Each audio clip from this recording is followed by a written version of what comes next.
अक्षराने सुरू होणार आहे. आता बघा पहिला प्रश्न वैष्णवीसाठी, आपण जेवण कशात वाढून घेतो?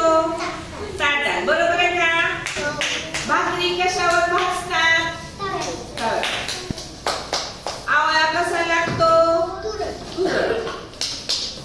पाणी स्वच्छ होण्यासाठी आपण पाण्यात काय फिरवतो? तुरटी. कुस्ती शिकण्यासाठी आपण कुठे जातो? कुठे जातो? भात करण्यासाठी आपण काय वापरतो? एका मुलीचे नाव सांग. बस.